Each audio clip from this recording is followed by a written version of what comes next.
오늘 하나님께서 우리에게 주시는 말씀 요한복음 4장 5절로 8절의 말씀입니다. 이제 하나님의 말씀을 한 절씩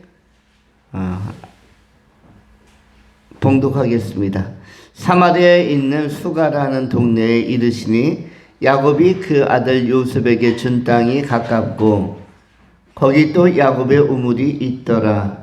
예수께서 길 가시다가 피곤하여 우물 곁에 그대로 앉으시니 때가 6시쯤 되었더라. 사마리아 여자 한 사람이 물을 기르러 왔음에 예수께서 물을 좀 달라 하시니 이는 제자들이 먹을 것을 사러 그 동네에 들어갔음이로라. 아멘. 오늘은 요한복음 4장 5절로 8절을 통해서 길 가다가 피곤을 느끼신 예수 라는 제목으로 하나님의 말씀을 전하도록 하겠습니다. 길 가다가 피곤을 느끼신 예수. 이 피곤이라는 단어가 인간에게는 잘 호응이 되는, 제대로 호응이 되는 적절한 표현이지만 우리 예수님에게 전능하신 하나님의 아들 독생하신 성자 예수에게 과연 어울리는 단어인가? 피곤함이라는 것이 이것이 잘 어울리지 않는 단어인 듯한 느낌을 주기 때문에 오늘 본문에서 다시 점검을 하는 것입니다. 예수님은 분명히 오늘 본문 말씀 4장 요한복음 4장 6절에 예수께서 길 가시다가 피곤하여 우물 곁에 그대로 앉으시니 라고 되어져 있는데 이 말씀에 의지해서 우리가 두 가지로 오늘 나눠서 정돈하는 것입니다. 첫 번째, 인간다움. 두 번째, 인간이해. 이렇게 인간다움과 인간이해란 측면에서 본문의 말씀은 상고하고자 하는 것입니다. 인간다움을 먼저 생각합니다. 우리는 인생 여정을 살아가면서 우리 또한 피곤을 느낄 때가 참으로 많습니다. 저녁 시간이 되면 참으로 좋은 것, 업무가 끝나고 직장에서 퇴근하면 참으로 좋은 것은 어떤 측면에서 좋습니까? 피곤을 풀 수 있어서 좋고, 잠자리에 들면 행복한 것, 2달 쭉 뻗으면 행복한 것은 피곤을 풀 수 있어서 역시 좋은 것입니다. 학생들도 수업 이제 마지막 교시 수업을 마치는 종이 땡 울리면은 역시 귀가할 시간이 되어서 좋은 것이고, 학원을 다니는 학생들도 학원이 끝나면 역시 귀가 시간이 참으로 좋은 것입니다. 집에 들어오자마자 책상을 가지런히 놓는 학생들도 있지만 해방감 때문에 책가방을 그냥 집어 던지는 경우도 있습니다. 그리고 모든 학업의 부담으로부터, 얽매임으로부터 자유하고 싶다. 피로를 풀어야겠다. 그리고 특별히 금요일 저녁이 되면 모든 일반인이나 직장인이나 학생들이나 또는 심지어는 군인들까지도 금요일 오후가 되면은 좋아하기 시작합니다. 그러다 금요일 저녁이 되면 모두가 다 좋아합니다. 왜 좋아합니까? 피로를 풀 수 있어서. 거기에다가 월요일이 공휴일이다 라고 하면은 더 큰 기쁨이 있는 것입니다. 무엇 때문에? 피곤을 풀 수 있어서입니다. 예수님의 피곤을 느끼셨다라는 것은 완전한 인간의 몸을 입고 오셨다. 모양만 인간, 무늬만 인간이 아니라 완전한 인간으로 오셨다. 이른바 베레호모라는 것입니다. 베레호모. 완전한 참 인간으로 오셨고, 예수님에 대해서는 우리는 신성과 인성을 가지신 분으로 소개할 때 그것을 뭐라고 표현하냐면 베레호모, 베레데우스라고 표현합니다. 베레데우스라는 것은 참신, 참 하나님, 베레호모는 참 인간, 베레라는 것은 진정으로라는 것죠. 우리가 보통 베리타스 하면은 진리 이렇게도 표현하는데 베레라는 것은 진정, 진실, 참이란 뜻입니다. 참인간, 참신이신 분이 바로 예수 그리스도이신데, 본문에서는 벨의 호모의 측면, 인성의 모습이 너무 잘 소개되고 있습니다. 다른 신적 개념, 다른 종교의 교주라든지 아니면 리더들은 피로감을 느낀다는 개념을 적용하지 않을 것입니다. 그들은 신격화되어 있기 때문에 모든 것에 있어서 전지전능한 수준으로 격상되어 있고 신화화되어져 있습니다. 그런데 예수님은 이렇게 신화화가 아니라 비신화화되어져 있고 아주 진솔하고 아주 친근하게, 그리고 공감이 잘 형성될 수 있도록 오셨습니다. 그것이 바로 피로를 느끼셨다는 표현과 바로 6절 후반절에는 앉으시니, 그것도 어떻게 앉았다고 되어져 있습니까? 우물 곁에 그대로 앉으시니, 그대로 앉으시다라는 것은 무엇입니까? 털썩 주저앉다. 털썩 주저앉다. 그리고 걸터 앉다. 걸터 앉으시면서, 털썩 주저앉으시면서 참 편하다 라고 좋아하시는 모습도 담겨져 있는 것입니다. 굉장히 기나긴 여행길에, 도보길에서 그늘을 만나거나 걸터 앉을 수 있는 바위돌을 만나거나 아니면 의자나 벤치를 만나면 사람들은 좋아합니다. 걸터 앉을 수만 있어도 매우 좋은 것입니다. 심지어는 여행길이나 산행길이 아니라 할지라도 롯데월드와 같이 이런 유흥 노지 시설에서도 요즘에 가면 줄 서는 시간이 너무너무 깁니다. 하나를 제대로 바이킹이든 제대로 된 놀이기구를 타려면 1시간에서 2시간을 기다려서 줄을 서야만 합니다. 지루하기 이를 데 없고 비견할 데 없을 만큼 지루합니다. 이럴 때 옆에 바위돌에라도 잠깐 걸터 앉았으면 좋겠다. 걸터 앉은 사람들 보면 부럽습니다. 의자에 걸터 앉은 것도 아닌데 바위에 몸을 살짝 기대서 쉬고 있는 사람들, 그러면서 줄을 기다리고 있는 사람들, 입장 기다리고 있는 사람들이 얼마나 부러운지 모릅니다.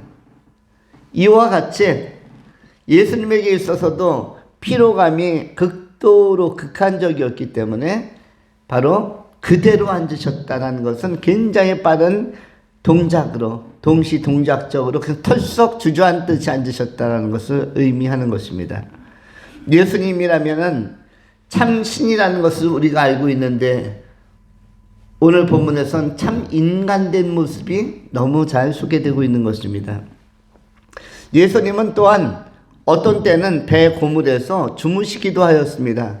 폭풍이 이는 그런 바다에서 배가 한참 떠서 가는데 제자들과 함께 탔는데 예수님께서는 거기에서 고물을 베고 뭐뭐 하셨다라고 기록되어져 있죠?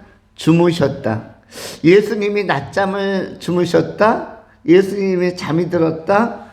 밤도 아닌데 낮에 주무신다? 이것은 상상하기가 어렵습니다. 그럼에도 불구하고 예수님은 때로는 피곤해 하시기도 하고 때로는 주저앉으시기도 하고 때로는 뭐뭐 하시기도 하신 것입니까?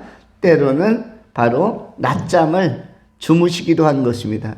그것도 제대로 이불을 깔고 또는 어떤 침대에서 제대로 된 곳에서 잔 것이 아니라 배가 흔들거리죠. 풍랑이는 바다에서는 엄청 요동이 치고 격동할 텐데 그 동요되어지는 곳에서도 잠을 주무실 정도로 피로를 느끼신 것을 알 수가 있습니다.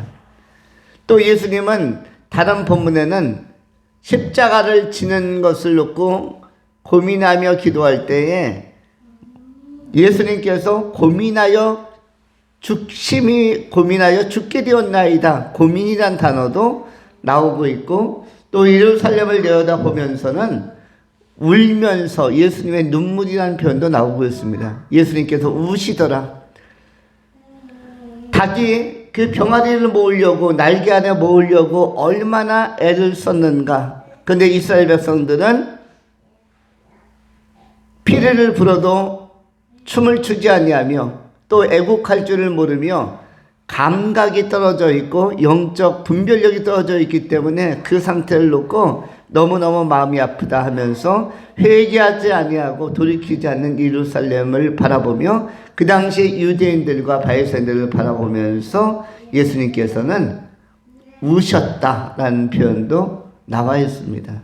배역한 인간들을 생각할 때 예수님은 우셨다. 그 죄의 문제가 얼마나 심각한 줄을 모르고 철없이 살아가는 인간 군상들에 대하여, 인류에 대하여 우셨다. 예수의 눈물이라는 측면도 나옵니다. 또는 어떤 경우는 예수님께서 줄이셨더라. 마태복음 4장에서는 예수님께서 뭐 하시고 40일 동안 금식하며 기도하시고 줄이신지라 라는 표현이 있습니다. 마태복음 4장 1절로 2절에 그때 예수께서 성령에게 이끌리어 마귀에게 시험을 받으러 광야로 가사 40일을 밤낮으로 금식하신 후에 줄이신지라.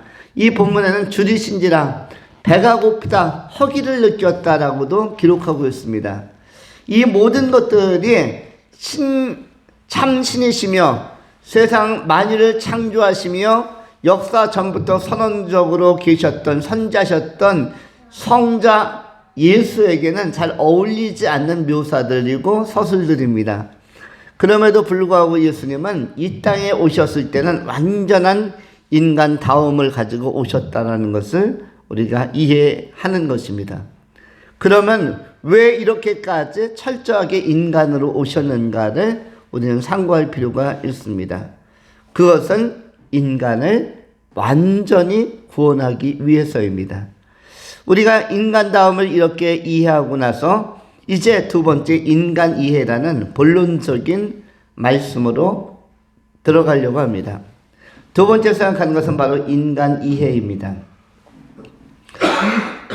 우리가 어떠한 대상에 대하여 판단을 하거나 재판을 할 때 그에 대해서 완전히 모르면은 정확한 판단을 하기가 어렵습니다. 이것은 상담도 마찬가지입니다. 어떤 내담자라고 할까요? 상담받으러 온 사람과 그 문제를 해결하려고 할 때에 상대방에 대해서 정확하게 파악을 하지 못하면 제대로 된 조언을 해줄 수가 없고, 환자가 왔을 때 그 환자가 어떠한 것으로 인해서 어떻게 아파하고 어떻게 상태가 나타나고 어떻게 진행되는지를 모르면 의사는 처방하기가 굉장히 어려운 것이고 대안을 제시해 주기가 어려운 것입니다. 방향성을 알려주기가 매우 난해한 것이죠. 잘 모를 때는 답을 내주기가 어려운 것입니다. 그런데 예수님도 마찬가지입니다. 인간을 무조건 죄인이라고, 또 인간을 무조건 정죄하실 수 없는 분이 예수님이신데, 예수님은 진지하고 신중하게 인간의 내부적 그 심령까지 헤아리시면서, 그러기 위해서 더욱더 정확한 판단, 오차가 없고 오류가 없는 판단, 특별히 천국과 지옥이라는 결정적 판단을 누가 하시냐면은 그 심판을 하나님 아버지 성부가 하시지 않고 성자 예수께 다 맡겼다라고 요한복음에서도 말씀하고 요한복음 5장에서도 역시 힘있게 강조하고 있습니다. 아버지께서는 심판을 아버지 하나님, 성부 하나님이 직접 하시는 것이 아니라 그것을 다 누구에게 맡기셨다라고 기록을 합니까? 바로 그 아들 성자 예수에게 맡기셨다라고 그렇게 선명하게 기록을 하고 있는 것입니다. 그렇다면은 이렇게 심판에 관한 것, 판단에 관한 것, 재판에 관한 것, 구원에 관한 문제를 하나님 아버지 성부가 담당하시지 않고 성자에게, 위에서 오신 분에게 완전히 다 맡기셨다면 예수님은 재판장으로서의 아주 무게감 있는 책임성을 가지고 인간을 대할 수밖에 없는 것입니다. 그래서 하나님의 아들 예수 그리스도께서는 인간의 몸을 덧입고 인간 이해에 참여하시는 것입니다. 인간이 되어서 살아보니 사람의 한계라는 것이 무엇이고 사람의 배고픔이라는 것이 무엇이며 사람의 피곤이라는 것이 무엇이고 연약이라는 것이 무엇이고 맞아보니까 상처가 무엇인지를 알겠다. 예수님께서는 채찍에 직접 맞으셨는데 또 심히 맞으셨습니다. 많이 맞으시면서 죽을 것 같은 고통이 무엇인지를 친히 체험하시고 체감하신 것입니다. 또한 실제적으로 가시에 찔리면서 가시 면류관수가 피를 뚝뚝 흘리시고 대못에 박혀보면서 죽음이라는 것이 무엇인지, 죽음이 사망이 어떻게 오는지, 심정지가 어떻게 왔는지, 피를 쏟는다는 것, 물을 쏟는다는 것이 무엇인지를 운명하다라는 것이 어떠한 경험인지를 손수 체험하시고 체득하시면서 인간 이해의 깊이에 참여하고 계신 것입니다. 그리하여 엘리 라마 사박다니 아버지여 아버지여 어찌하여 나를 버리시나이까. 인간에 대하여 완전한 이해와 공감을 다 이루시고 그러한 맥락에서 예수님께서는 사람을 바르게 진단하고 그 인생을 체크하고 구원받을 자와 또 구원받지 못할 자는 결정해 나가시는 것입니다. 이런 연약한 상황 속에서도 우리 인간들이 예수를 믿고 하나님을 믿고 끝까지 반듯하게 살려고 하는, 바른 신앙 가지려고 하는 중심을 예수님은 깊게 또 좋게 선하게 보시는 것입니다. 우리의 수많은 허물은 예수의 보혈로 예수의 피로 다 씻겨주실 것입니다. 우리의 행위적, 윤리적, 도덕적 죄를 다 씻어주시고 우리의 마음속에 있는 허물진 그런 감정이나 생각조차도 전부 흔적도 지워주실 것입니다. 이러한 예수 그리스도의 보혈의 능력으로 우리의 믿음의 선배들이 수많은 허물을 가졌음에도 불구하고 당당히 담대하게 단번에 천국에 다 들어간 것입니다.